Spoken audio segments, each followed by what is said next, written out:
മാന്യപ്രേക്ഷകർക്ക് നമസ്കാരം. ഇസ്രായേൽ യാത്രയുടെ വീഡിയോ ആണ് നമ്മൾ മുന്നോട്ട് വെക്കുന്നത്. ഞാൻ ഇന്ന് ഹൈഫയിലെത്തിയതുമായി ബന്ധപ്പെട്ട കുറച്ച് പ്രധാനപ്പെട്ട കാര്യങ്ങളാണ് മുന്നോട്ട് വെക്കുന്നത്. നമ്മുടെ കേരളത്തിലെ ഒരു പ്രമുഖ മാധ്യമവും ഇന്നേ വരെ കൊടുക്കാത്തതും ഇനി ഒരിക്കലും കൊടുക്കാൻ സാധ്യതയില്ലാത്തതുമായി ബന്ധപ്പെട്ട പ്രധാനപ്പെട്ട വീഡിയോ തന്നെയാണ് ഇത്തവണയും നമ്മൾ മുന്നോട്ട് വെക്കുന്നത്. ഒരു ജൂത സ്ത്രീ, ഇന്ന് ഞാൻ ഹൈഫയിലെത്തിയ സമയത്തുണ്ടായിട്ടുള്ളതാണ്. ഒരു ജൂത സ്ത്രീ ഒരു മീറ്റിംഗ് ഒക്കെയായി ബന്ധപ്പെട്ട് മുസ്ലിങ്ങളും ജൂതരും എങ്ങനെയാണ് ഇവിടെ ജീവിച്ച് മുന്നോട്ട് പോകുന്നത് എന്ന് ചില ആളുകളൊക്കെ ചോദിച്ചു. പ്രത്യേകിച്ച് നമ്മൾ മനസ്സിലാക്കണം, ഇസ്രായേലിലേക്ക് ലോകത്തിൻ്റെ പല ഭാഗങ്ങളിൽ നിന്ന് ആളുകൾ വരാറുണ്ട്. അവരൊക്കെ തന്നെ ഇത്തരത്തിൽ ചോദ്യങ്ങളും ചോദിക്കാറുണ്ട്. പ്രത്യേകിച്ച് ഈ ഇന്ന മതം കാരണമാണോ ഇതൊക്കെ എന്ന് ചോദിക്കുന്നുണ്ട് അവരോടും. അതിനൊക്കെ അവർ സുന്ദരമായൊരു മറുപടി കൊടുത്തത് ഞാനിവിടെ തെളിവ് സഹിതം ഈ വീഡിയോയിൽ കൊടുക്കുന്നുണ്ട്. ഈ ഒരു യാത്ര നിങ്ങൾ കണ്ടില്ലേ, നമുക്ക് അതിലേക്കൊക്കെ പോവാം. അതിനു മുമ്പ് ഈ ഒരു യാത്ര നിങ്ങൾ കണ്ടില്ലേ, ഞാൻ പോകുന്ന വാഹനത്തിൻ്റെ ഡ്രൈവർ വളരെ സന്തോഷത്തിൽ നമ്മളോട് വളരെ പോസിറ്റീവായിട്ട് ചെയ്തിട്ടുള്ളതൊക്കെ നിങ്ങൾ തന്നെ കണ്ടില്ലേ. ഇവർ പരമാവധി നമ്മളോടൊക്കെ വലിയ രീതിയിൽ സഹകരിക്കുന്നുണ്ട്. ഇത് ഇസ്രായേലി മുസൽമാനാണ് നമ്മളോട് തംസപ്പും കാര്യങ്ങളൊക്കെ ഇങ്ങനെ പൊക്കി പറയുന്നതൊക്കെ തന്നെ നമ്മൾ പലപ്പോഴും സംസാരിച്ച സമയത്തൊക്കെ തന്നെ ഇവർ വലിയ രീതിയിലാണ് ഹമാസിനെയൊക്കെ എതിർക്കുന്നത്, ഹൂത്തികളെ എതിർക്കുന്നത്, ഭീകരവാദ സംഘടനകളെയൊക്കെ തന്നെ എതിർക്കുന്നുണ്ട്. അതായത് ഇസ്രായേലിലെ 20 ലക്ഷത്തോളം മുസ്ലിങ്ങൾക്കും ഏറ്റവും അപകടം എന്ന് പറയുന്നത് ഈ പറയുന്ന ഹമാസ് എന്ന ഭീകര സംഘടനയും ഹൂത്തി എന്ന ഭീകര സംഘടനയും അതേപോലെ തന്നെ ഹിസ്ബുള്ള എന്ന ഭീകര സംഘടനയും മറ്റ് ഈ പറയുന്ന ഇറാൻ പോലെയുള്ള മതഭ്രാന്തന്മാരുടെ നിയന്ത്രണത്തിലുള്ള രാജ്യങ്ങളും ഇസ്രായേലിന് പ്രശ്നം തന്നെയാണ്. മറ്റൊരു കാഴ്ച നിങ്ങൾ കണ്ടില്ലേ, ഞാൻ ഈ തെരുവിലൂടെ നടക്കുകയാണ്. പർദ്ദയിട്ട ആളുകളാണ് നിങ്ങൾ ഈ കണ്ടുകൊണ്ടിരിക്കുന്നത്. കേരളത്തിൻ്റെ ഒരു തെരുവല്ലത്, ഇത് നമ്മുടെ രാജ്യത്തിൻ്റെ ഏതെങ്കിലും ഒരു തെരുവൊന്നല്ലത്. ഈ കാണുന്നത് ഇസ്രായേലിൻ്റെ തെരുവാ. ഇസ്രായേലിൻ്റെ തെരുവിലാണ് ഈ കാഴ്ച നിങ്ങൾ കാണുന്നത്. പർദ്ദയിട്ട് എല്ലാ ആരാധനയും ഈ പറയുന്ന ഇസ്രായേലിലും എല്ലാ രീതിയിലും എല്ലാ ആരാധനയും നടത്തി മുന്നോട്ട് പോകാൻ സാധിക്കുന്നുണ്ട്. നമ്മുടെ രാജ്യത്ത് ഒരു രീതിയിൽ ഒരു ഭയവുമില്ലാതെ ഇവിടെ മുന്നോട്ട് പോകാൻ സാധിക്കുന്നുണ്ട് നമ്മുടെ ഭാരതത്തിൽ. എന്നാൽ ഇസ്രായേലിൽ ഹമാസ് എന്ന ഭീകര സംഘടന, ഈ പറയുന്ന ഹൂത്തി, ഈ പറയുന്ന ഹിസ്ബുള്ള, ഈ ഭീകര സംഘടനകളാൽ ഇസ്രായേൽ വലിയ രീതിയിൽ ഭയപ്പെടുന്നു, ഭീതിയുണ്ട് എന്നുള്ളതൊക്കെ ഒരു യാഥാർത്ഥ്യമാണ്. എന്നിരുന്നാലും അതൊക്കെ വകഞ്ഞു മാറ്റിയാണ് ഇസ്രായേൽ കരുത്തോടെ പോകും. നമ്മൾ യാഥാർത്ഥ്യങ്ങൾ ഉൾക്കൊണ്ട് തന്നെയാണല്ലോ നമ്മൾ മുന്നോട്ട് പോവേണ്ടത്. നിങ്ങൾ കണ്ടില്ലേ, തെരുവിലൊക്കെ തന്നെ പർദ്ദയിട്ട ആളുകളാണ്, പർദ്ദയിട്ട് നടക്കുന്ന ആളുകൾ. ഇതൊരു സ്ഥിരം കാഴ്ചയാണ്. ഞാൻ ഇസ്രായേലിൽ എത്തിയ സമയം മുതൽ ഞാനിതൊരു സ്ഥിരമായിട്ട് നിരന്തരം കണ്ടുകൊണ്ടിരിക്കുന്ന ഒരു കാഴ്ചയാണ്. എവിടേക്ക് തിരിഞ്ഞാലും പർദ്ദയിട്ട ആളുകളുണ്ട്. മറ്റൊരു കാര്യം എടുത്തു പറയാറുണ്ട്, പർദ്ദയൊന്നുമല്ലാതെ ഈ മുസ്ലിങ്ങളായിട്ടുള്ള ആളുകളുണ്ട്. അതായത് അവർക്ക് ഏത് രീതിയിലാണോ ഇഷ്ടം ആ രീതിയിൽ മുന്നോട്ട് പോകുന്ന ഒരുപാട് മുസ്ലിങ്ങളുണ്ട്. അതേപോലെ തന്നെ ആരാധനയോട് കൂടിയിട്ട് പർദ്ദയൊക്കെ ധരിച്ച് ആ രീതിയിൽ പോകുന്ന മറ്റൊരു കാര്യം എടുത്തു പറയാം. പർദ്ദ എന്ന് പറയുന്നത് ഇതൊക്കെ ഇപ്പം അടുത്താണ് മുസ്ലിം ഡ്രസ്സായിട്ട് മാറിയിട്ടുള്ളത് എന്നുള്ളത് മറ്റൊരു യാഥാർത്ഥ്യമാണ്. കാരണം 10-30 വർഷം മുമ്പേ നമ്മുടെയൊക്കെ നാട്ടിൻപുറങ്ങളിലൊന്നും ഈ പർദ്ദ നമ്മൾ ആരും കണ്ടിട്ടില്ല എന്നുള്ളതാണ് മറ്റൊരു യാഥാർത്ഥ്യം. അന്നും മുസ്ലിങ്ങളുണ്ട്, അതിനും ഒരുപാട് വർഷങ്ങൾക്ക് മുമ്പ് മുസ്ലിങ്ങളുണ്ട് എന്നുള്ളത് മറ്റൊരു യാഥാർത്ഥ്യം. നിങ്ങൾ ഈ കാണുന്നത് നമ്മുടെ അതായത് ഹൈഫയിലെത്തിയ സമയത്ത് ഹൈഫയെക്കുറിച്ച് വിശദീകരിക്കാനുള്ളൊരു ഇസ്രായേലുമായി ബന്ധപ്പെട്ടുള്ള അവിടെയുള്ളൊരു സാധാരണക്കാരിയാണ്. അതുമായി ബന്ധപ്പെട്ട് നമുക്ക് വിശദീകരിച്ച് തരുന്ന ആളാണ്. ഒരു മീറ്റിങ്ങിൽ വെച്ചിട്ട് ഹൈഫയെക്കുറിച്ചൊക്കെ പറയുന്ന സമയത്ത് ഇവരോട് മറ്റു പല സ്ഥലങ്ങളിൽ നിന്ന് വന്നിട്ടുള്ള ആളുകൾ ചോദിക്കുന്നുണ്ട്, ഇന്ന മതം കാരണമല്ല പ്രശ്നം എന്ന് പല സമയത്തും ചോദിച്ചു. അതിനൊക്കെ സുന്ദരമായിട്ട് ഇവരൊരു മറുപടി അങ്ങ് കൊടുക്കുന്നുണ്ട്. ആ മറുപടി ഞാനിവിടെ കൊടുക്കുക. ആ ഒരു സമയത്ത് എനിക്ക് വീഡിയോ എടുക്കാൻ സാധിച്ചിട്ടില്ല. ഞാൻ പുറത്തിറങ്ങിയതിന് ശേഷം അതേപോലെ ആ ഒരു ചോദ്യം വീണ്ടും ഞാൻ ആവർത്തിച്ച് ആ ഒരു ചോദ്യവും ഉത്തരവുമൊക്കെ ഞാനിവിടെ കൊടുക്കാം. പ്രത്യേകം ഓർക്കണം, ലോകത്തിൻ്റെ പല ഭാഗത്ത് നിന്ന് ആളുകൾ ഇസ്രായേലിലേക്ക് എത്തും. ഇസ്രായേലി ഈ സാധാരണക്കാർ ആളുകളോടൊക്കെ തന്നെ ഈ ചോദിച്ചാൽ ഇവരൊക്കെ ഒരേപോലെ ഇസ്രായേലിലെ ഏതൊരു സാധാരണക്കാരനെയും ഉത്തരം പറയാം ഈ ഒരു ചോദ്യം. ആദ്യം നിങ്ങൾ ഇവർ പറഞ്ഞിട്ടുള്ളൊരു മറുപടി ഒന്ന് കേട്ട് നോക്കും. അതായത് ഇസ്രായേലിലെ ജൂതരും മുസ്ലിങ്ങളും എങ്ങനെയാണ് പോകുന്നത് എന്നുള്ളതിൻ്റെ ഒരു മറുപടിയാണ് ഇവർ പറയുന്നത്. നമ്മളിപ്പോൾ സൂം ചെയ്തിട്ടുള്ളത് മെഡിറ്ററേനിയൻ സീ ആണ്. ഞാനത് ആ കടൽ കണ്ട സമയത്ത് നിന്ന് അവിടുന്ന് സൂം ചെയ്ത് എന്നേ ഉള്ളൂ. ഞാൻ ഏതായാലും ഇവർ പറഞ്ഞിട്ടുള്ള മറുപടി ഞാനൊന്ന് ഇവിടെ കൊടുക്കാം. നിങ്ങൾ അതൊന്ന് കേട്ടു. ഞാൻ അതിൻ്റെ പരിഭാഷ അതേപോലെ തന്നെ വായിച്ചും കേൾപ്പിക്കാം. Okay, when a rocket comes, they fall on everybody in the city, both Jewish, Muslim, and Christian.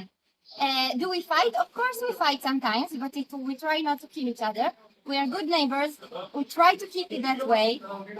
When things are happening around us, it affects us, and everybody has their own feelings and different agendas. But at the end, we get up in the morning and we are neighbors. So we try to make the best out of it and not the worst. Okay. So specifically in the city of Haifa, it's a very mixed city. My children has a Muslim teacher in the kindergarten. Many of my doctors are Muslim. My young girl has to go to an eye doctor every now and then. She's a Muslim and she's also a mother in the school where my children go to. Now we ate hummus from an Arab family, both hummus and falafel. Those are Christians.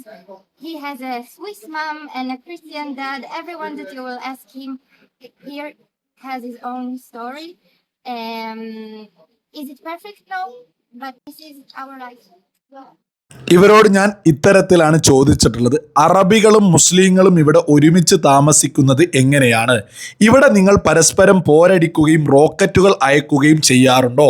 അതിനിവർ പറഞ്ഞിട്ടുള്ളൊരു ഉത്തരമാണ്, റോക്കറ്റുകൾ വരുമ്പോൾ അത് എല്ലാവരുടെയും മേൽ പതിക്കും. ജൂതന്മാരുടെയും മുസ്ലിം, Christian എന്നിങ്ങനെ എല്ലാവരുടെയും. ഞങ്ങൾ വഴക്കിടാറുണ്ടോ? തീർച്ചയായും ഞങ്ങൾ ചിലപ്പോൾ വഴക്കിടാറുണ്ട്. പക്ഷെ ഞങ്ങൾ ശത്രുക്കളല്ല, ഞങ്ങൾ നല്ല അയൽക്കാരാണ്. ഞങ്ങളത് അങ്ങനെ തന്നെ നിലനിർത്താൻ ശ്രമിക്കുന്നു. നമുക്ക് ചുറ്റും പല കാര്യങ്ങളും സംഭവിക്കുമ്പോൾ അത് ഞങ്ങളെ പല രീതിയിലും ബാധിക്കാറുണ്ട്. എല്ലാവർക്കും അവരുടേതായ വികാരങ്ങളുണ്ട്. പക്ഷെ അവസാനം നമ്മൾ രാവിലെ എഴുന്നേൽക്കുന്നു, നമ്മൾ അയൽക്കാരാണ്, ഞങ്ങൾ ഏറ്റവും മികച്ച രീതിയിൽ മുന്നോട്ട് പോകാൻ ശ്രമിക്കുന്നു, ഒരിക്കലും മോശമായ രീതിയിലല്ല. ആ സമയത്ത് ഞാൻ എടുത്ത് ആ മീറ്റിങ്ങിൽ പറഞ്ഞ കുറച്ച് കാര്യങ്ങളൊന്ന് സൂചിപ്പിക്കുകയാണ്. അതായത് ഇത്തരത്തിൽ അങ്ങോട്ടേക്ക് പറയുന്നുണ്ട്, നിങ്ങൾ മുസ്ലിം അയൽക്കാരികളിൽ നിന്നും പച്ചക്കറികൾ വാങ്ങുന്നുണ്ടെന്നും മുസ്ലിം അധ്യാപകരുടെ കയ്യിൽ പഠിക്കുന്നുണ്ടെന്നൊക്കെ പറഞ്ഞല്ലോ. ആ മീറ്റിങ്ങിൽ അവർ കൃത്യമായിട്ട് പറഞ്ഞിട്ടുണ്ടായിരുന്നു. ഞാനത് എടുത്ത് വീണ്ടും ഒന്ന് ചോദിച്ചു. ആ സമയത്ത് അതിന് വന്നിട്ടുള്ളൊരു മറുപടിയാണ്, അതെ, പ്രത്യേകിച്ച് ഹൈഫ നഗരത്തിൽ അതൊരു സമ്മിശ്ര നഗരമാണ്. എൻ്റെ കുട്ടികളുടെ കിൻഡർ ഗാർഡനിൽ ഒരു മുസ്ലിം അധ്യാപികയുണ്ട്. എൻ്റെ ഡോക്ടർമാരിൽ പലരും മുസ്ലിങ്ങളാണ്. എൻ്റെ ഇളയ കുട്ടിക്കൊരു നേത്രരോഗ വിദഗ്ധയെ കാണാൻ പോകണം. അങ്ങനെ ഓരോന്നും അവർ ആ മീറ്റിങ്ങിൽ അവർ സുന്ദരമായിട്ടെടുത്ത് ഓരോന്നോരോന്ന് പറഞ്ഞ് ഇതൊക്കെ തന്നെ ഞങ്ങൾ ഐക്യത്തിലാണ്, ഞങ്ങൾ വലിയ രീതിയിൽ ഐക്യത്തിലാണ് ഇവിടെ മുന്നോട്ട് പോകുന്നത് എന്ന് നമ്മൾ ഈ കാണുന്നതിലും പർദ്ദയിട്ട ആളുകളൊക്കെ തന്നെ നടന്നു പോകുന്നുണ്ട്. അതും ആളുകളൊന്ന് ശ്രദ്ധിച്ചു നോക്കണം. ഓക്കെ, അപ്പോൾ ആ ഒരു വ്യക്തി, ആ ഒരു സ്ത്രീ, ഇസ്രായേലി സാധാരണക്കാരി നമ്മളോട് കൃത്യമായിട്ട് പറയാ, ഞങ്ങളിവിടെ ഐക്യത്തിലാണ് മുന്നോട്ട് പോകുന്നത്. ഈ പറഞ്ഞതിന് കേരളത്തിൽ വലിയ പ്രാധാന്യമുണ്ട്, വലിയ പ്രസക്തിയുണ്ട്. കാരണം നമ്മുടെ കേരളത്തിലെ ഹമാസിനെ പിന്തുണക്കുന്ന, ഹിസ്ബുള്ളയെ പിന്തുണക്കുന്ന, ഹൂത്തിയെ പിന്തുണക്കുന്ന, ഇത്തരം ഭീകരരെ പിന്തുണക്കുന്ന ആളുകള് ജൂതരെ അംഗീകരിക്കുന്നുണ്ടോ? ഇല്ല. ഈ ഹമാസ് അംഗീകരിക്കുന്നുണ്ടോ? ഹിസ്ബുള്ള അംഗീകരിക്കുന്നുണ്ടോ? ഹൂത്തി അംഗീകരിക്കും. ഇവരെന്താ പറയാറുള്ളത്? ജൂതരെ ഇല്ലാതെയാക്കണം, ഇസ്രായേൽ എന്ന രാജ്യം തന്നെ വേണ്ട എന്നല്ലേ ഹമാസിന്റെ ലക്ഷ്യം. എന്നാൽ ഇസ്രായേലിന്റെ ലക്ഷ്യം എന്താ? ഇസ്രായേൽ പറയുന്നു, എല്ലാവരും സമാധാനത്തിൽ ജീവിക്കണം. ഞങ്ങളുടെ രാജ്യത്ത് 20 ലക്ഷത്തോളം മുസ്ലിങ്ങളുണ്ട്, ഇവിടെ ഐക്യമുണ്ട്, സമാധാനമുണ്ട്. ഇത് തകർക്കാൻ ഹമാസ് എന്ന ഭീകര സംഘടന വരുന്നു, ഹൂത്തി എന്ന ഭീകര സംഘടന വരുന്നു, ഹിസ്ബുള്ള എന്ന ഭീകര സംഘടന വരുന്നു. ഞങ്ങൾ അതിനെയാണ് എതിർക്കുന്നത്. ഇസ്രായേലിലെ ഓരോ സാധാരണക്കാരനും ഏത് സമയത്ത് ആര് ചോദിച്ചാലും, ഇനി എങ്ങനെ വളഞ്ഞിട്ട് ആക്രമിക്കുന്നത് പോലെ ഇവരോട് ചോദിച്ചാലും ഇവർ ഒരൊറ്റുത്തരം, ഞങ്ങളെല്ലാവരും ഐക്യത്തിലാണ്, ഇവിടെ സമാധാനമുണ്ട്, ഇവിടെ ഐക്യമാണ്. നിങ്ങൾ പുറത്ത് അറിയുന്നത് പോലെയല്ല. അത് ഇവിടെയുള്ള ഈ പറയുന്ന അന്താരാഷ്ട്ര തലത്തിൽ അൽ ജസീറ പോലെയുള്ള ഭീകരവാദ പത്രങ്ങൾ, അത്തരത്തിൽ ഭീകരവാദ അനുകൂല പത്രങ്ങൾ അവർ തോന്നുന്നത് പോലെ വാർത്ത കൊടുക്കുകയാണ്. ഇവിടെയുള്ള യാഥാർത്ഥ്യം ഇതാണ് എന്ന് ആരോട് ചോദിച്ചാലും അവരിതേ ഉത്തരം പറയും. അതേ സമയത്ത് ഹമാസ് ഭീകരരോ ഹമാസിനെ പിന്തുണക്കും, നമ്മുടെ കേരളത്തിലെ ഹമാസിനെ പിന്തുണക്കുന്നവർ ജൂതരെ അംഗീകരിക്കുന്നു എന്ന് പറഞ്ഞ് എന്തെങ്കിലും ഒരു വീഡിയോ നിങ്ങൾ ആരെങ്കിലും കണ്ടിട്ടുണ്ടോ? ഇവിടെ മനുഷ്യത്വം, ഇവിടെ എല്ലാ മതങ്ങളും സമാധാനത്തിൽ, മതവുമായി ബന്ധപ്പെട്ട് അതിൻ്റെ ആരാധന, സമാധാനത്തിൽ, ഐക്യത്തിൽ ജീവിച്ച് മുന്നോട്ട് പോട്ടെ. എന്തിനാണ് പ്രശ്നവുമായിട്ട് ആ പ്രശ്നക്കാരെ നമ്മൾ ഒറ്റക്കെട്ടായിട്ട് എതിർക്കണം? അത് മുസൽമാനും ക്രിസ്ത്യാനിയും ഹിന്ദുവും പറയുന്ന ജൂതരും സകലരും ഒരുമിച്ച് നിന്ന് ആ ഭീകരരെ എതിർത്താൽ ഇവിടുത്തെ പ്രശ്നം തീർന്നു. ഈ പറയുന്ന നമ്മുടെ കേരളത്തിലെ ഹമാസിനെയൊക്കെ പിന്തുണക്കുന്ന ആളുകൾ എത്രമാത്രമുണ്ടെന്നറിയോ? അവരൊക്കെ കപടത കേട്ടാണ് വിശ്വസിക്കുക. ഇതാണ് നിങ്ങൾ ഈ കാണുന്നതാണ് യാഥാർത്ഥ്യം. നിങ്ങൾ ഈ കാണുന്നതാണ് ഇത്. ഞാൻ നേരിട്ട് വീഡിയോ ഇസ്രായേലിൽ എത്തിയിട്ട് നേരിട്ടെടുത്ത വീഡിയോ ആണ്. എല്ലാ തെരുവുകളിലും പർദ്ദയിട്ട ആളുകളുണ്ട്, ആരാധന നടത്തിയ ആളുകൾ പോകുന്നുണ്ട്, വിശ്വാസിയായിട്ടുള്ള ആളുകൾ അങ്ങനെ പോകുന്നു, അല്ലാതെ പോകുന്നവർ അങ്ങനെ പോകുന്നു. എന്തിനാണ്? അല്ലെങ്കിലും ഏതെങ്കിലും മതം ഈ ഭീകരരെ പൊക്കിപ്പിടിച്ച് നടക്കാൻ പറഞ്ഞില്ല. അപ്പോ ഈ ഹമാസിനെയൊക്കെ പിന്തുണച്ച് നമ്മുടെ നാട്ടിലുള്ളവർക്ക് ഒരു ലക്ഷ്യമുണ്ട്, നമ്മുടെ രാജ്യത്തെ തകർക്കുക, നമ്മുടെ നാടിനെ ഭിന്നിപ്പിക്കുക. അത് സകലരും ഈ പറയുന്ന ഇസ്രായേൽ എന്ന രാജ്യം ഇന്ന മതത്തിനാണോ എതിര് എന്ന് പറയുമ്പോൾ ഇന്ത്യൻ മുസൽമാനായിട്ടുള്ള എന്നെ എന്തിനാണ് അവിടേക്ക് സ്വീകരിച്ചത്? ഞാൻ എവിടെ പോകുമ്പോൾ എൻ്റെ ഐഡന്റിറ്റി, എൻ്റെ മതം ചോദിച്ചാൽ ഞാൻ മതം പറയൂ, എൻ്റെ വിശ്വാസം ചോദിച്ചാൽ വിശ്വാസം പറയൂ. എന്നിട്ട് അവിടെ സ്വീകരിച്ചിട്ടില്ലേ? അവരെല്ലാ സ്ഥലത്തേക്ക് വന്നില്ലേ? നമ്മളോടൊക്കെ തുറന്ന് പറഞ്ഞിട്ടുണ്ട്, നിങ്ങൾ ഇതൊക്കെ കണ്ടു പഠിക്കുക. തീർച്ചയായിട്ടും നിങ്ങളൊക്കെയാണ് ഇത് കൃത്യമായിട്ട് മനസ്സിലാക്കേണ്ടത്. നിങ്ങളിത് മനസ്സിലാക്കണം എന്നുള്ളത് വലിയ രീതിയിൽ നമ്മളെ സ്വീകരിക്കുക. നമ്മളോടൊന്നും ഞങ്ങൾ ജൂതരാണ്, നിങ്ങൾ മുസൽമാൻ, എന്നോട് ഒരാളും അങ്ങനെ പറഞ്ഞിട്ടില്ല. എന്നെ എല്ലാവരും ചേർത്ത് പിടിച്ചിട്ടുണ്ട്. അവിടെ ഞാൻ എന്നല്ല 20 ലക്ഷത്തോളം മുസ്ലിങ്ങൾ ആ രാജ്യം ചേർത്ത് പിടിക്കുക. നമ്മുടെ നാട്ടിൽ, പ്രത്യേകിച്ച് നമ്മുടെ നാട്ടില് ഇസ്രായേലിന്റെ പേരൊക്കെ പറഞ്ഞ് ഇവിടെ ഒരുപാട് ആൾ ഭിന്നിപ്പിക്കാൻ ശ്രമിക്കുന്നുണ്ട്.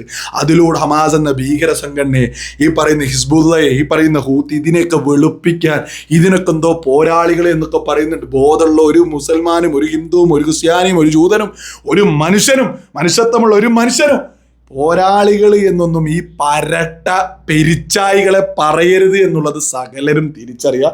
നിങ്ങളിത് കണ്ടില്ലേ? എത്ര സുന്ദരമായ നാടാണ്, എത്ര സുന്ദരമായ നാടായി കാണുന്നത്. പലസ്തീൻ്റെ, അതായത് ഹമാസ് ഭരിക്കുന്ന പ്രദേശത്തെ ജനത എങ്ങനെ ജീവിക്കുന്നു? അവിടെ ഹമാസ് പെരിച്ചായികളെ പോലെ മാളം മാത്രം ഉണ്ടാക്കി. ഇസ്രായേലി ഭരണാധികാരികൾ ഇസ്രായേലിനെ വളർത്തി, ഇസ്രായേലിലെ ജനങ്ങൾക്ക് വേണ്ടി നിലകൊണ്ടു. നമ്മൾ കാണുന്ന സുന്ദരമായ റോഡുകൾ ഉണ്ടായി, നമ്മൾ കാണുന്ന സുന്ദരമായ വികസനങ്ങൾ ഉണ്ടായി. അതേ സമയത്ത് ഹമാസ് അവിടെ മാളങ്ങൾ ഉണ്ടാക്കി. ഹമാസ് എന്ന ഭീകര സംഘടന കൊളിച്ചു നിൽക്കാൻ ശ്രമിച്ചു. അവരെല്ലാ കാലത്തും ഭീകരതയാണ് ഉയർത്തിപ്പിടിക്കുന്നത്. ഇസ്രായേലിന്റെ ഭരണാധികാരി ഇസ്രായേലി ജനതയ്ക്ക്, ഇസ്രായേലി ജനത എന്ന് പറയുമ്പോൾ അവിടെയുള്ള എല്ലാ മതങ്ങളിൽപ്പെട്ട, ക്രിസ്ത്യാനി മുതൽ സകല മതങ്ങളിൽപ്പെട്ട ആളുകളെയും അവർ ഒരേപോലെ ഈ രാജ്യം എന്ന വികാരത്തിൽ മുന്നോട്ട് വന്നു. അതേ സമയത്ത് ഹമാസിനെ പിന്തുണക്കുന്നവരും ഹമാസുകാരും ഭീകരത എന്ന വികാരത്തിൽ ലോകത്തെ നശിപ്പിക്കാൻ ഇറങ്ങിയ ആളുകളാണ്. ഹമാസിനെയും ഹിസ്ബുള്ളയെയും ഹൂത്തിയൊക്കെ സകല ബോധമുള്ള ആളുകളും അങ്ങേയറ്റം വെറുക്കണം, അങ്ങേയറ്റം പുച്ഛിക്കണം, അങ്ങേയറ്റം തള്ളണം. അതിനെ ആര് പിന്തുണച്ചാലും അത് ലോകത്തിന് തന്നെ, നമ്മുടെ നാടിനും ലോകത്തിനും തന്നെ അപകടമാണ് എന്നുള്ളത് സകലരും തിരിച്ചറിയുക. ഇസ്രായേലാണ് നമ്മൾ ഈ കാണുന്നത്. ഇവിടെയുള്ള പ്രമുഖ മാധ്യമങ്ങളോട് പറയാനുള്ളത്, നിങ്ങൾ ഈ കരുതുന്നത് പോലെ ഒന്നും അല്ല ഇസ്രായേൽ. ഇതൊക്കെ ഒന്ന് കണ്ട് മനസ്സിലാക്കാൻ ഇനിയെങ്കിലും ഒന്ന് ശ്രമിക്കുക.